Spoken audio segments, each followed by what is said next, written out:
Assalamualaikum warahmatullahi wabarakatuh. Apa kabar anak ustaz semua?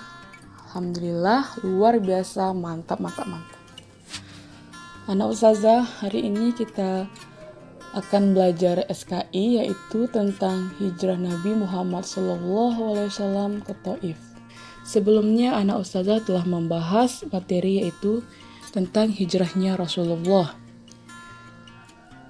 Hijrah merupakan berpindahnya ke suatu tempat. A. Sebab-sebab Nabi Muhammad SAW hijrah ke Taif. Kekejaman kaum kafir Quraisy terhadap kaum muslimin di Mekah semakin meningkat. Rasulullah berkeinginan untuk meminta perlindungan kepada kerabatnya di kota Taif sekaligus menyebarkan agama Islam. Maka berangkatlah Rasulullah didampingi oleh Zaid bin Haritsah ke kota Taif. Ketika Rasulullah hijrah ke Taif, begitu banyak rintangan yang dihadapi oleh Rasulullah terhadap kaum kafir Quraisy. Kaum kafir Quraisy tidak henti-hentinya menghalangi Rasulullah dan kaum muslimin untuk menyebarkan agama Islam di Mekah. Mereka tidak rela agama Islam menggantikan agama nenek moyangnya. Halangan dan rintangan semakin menjadi-jadi dari kaum kafir Quraisy. B. Peristiwa hijrah ke Taif. A'udzu billahi minasyaitonir rajim. Bismillahirrahmanirrahim.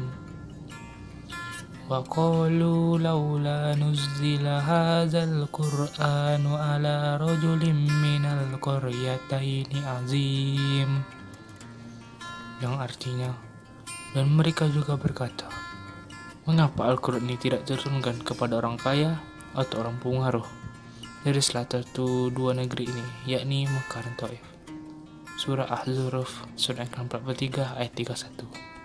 Kota Taif masih berada di Jazirah Arab. Letaknya sekitar 65 km di sebelah tenggara kota Mekah. Kedua kota ini terkenal dengan tanahnya yang subur dan udaranya yang sejuk di Jazirah Arab. Kota Taif didiami penduduk dari Bani Saqif.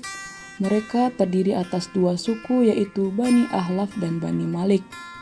Dari Bani Saqif inilah terdapat keluarga dekat Rasulullah yang bernama Kinanah, Mas'ud, dan Habib. Mereka bertiga memegang kekuasaan di Taif. Ketika istrinya Khadijah dan pamannya Abu Talib meninggal dunia. Begitu sedihnya Nabi Muhammad SAW ketika ditinggal wafat istri dan pamannya. Beliau telah kehilangan tulang punggung yang kuat selama ini, sangat berjasa terhadap dakwah Islam. Luka yang begitu sangat mendalam, maka tahun wafatnya Khadijah istri Rasulullah dan pamannya Abu Talib disebut dengan tahun Ummul Huzun atau tahun kesedihan. Akhirnya Nabi Muhammad SAW memutuskan hijrah ke Taif. Beliau berharap dapat hidup tenang dan damai untuk menyebarkan agama Islam. Hal ini berdasarkan pemikiran beliau bahwa di Taif ada saudara-saudara Rasulullah yang menjadi pimpinan di Taif yang nantinya akan melindunginya. C. Ketabahan Rasulullah dalam peristiwa hijrah ke Taif. Rasulullah ketika hijrah ke Taif mendapat penolakan dari pemimpin dan masyarakat kota itu.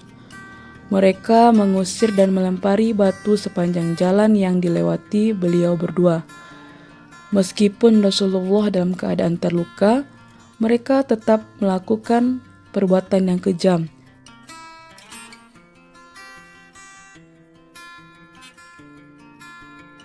Semoga Ananda Ustazah bisa memahami materi tentang hijrahnya Nabi Muhammad dan kita bisa mengamalkan sifat-sifat Rasulullah. Cukup sampai di sini pembelajaran kita hari ini. Wassalamualaikum warahmatullahi wabarakatuh.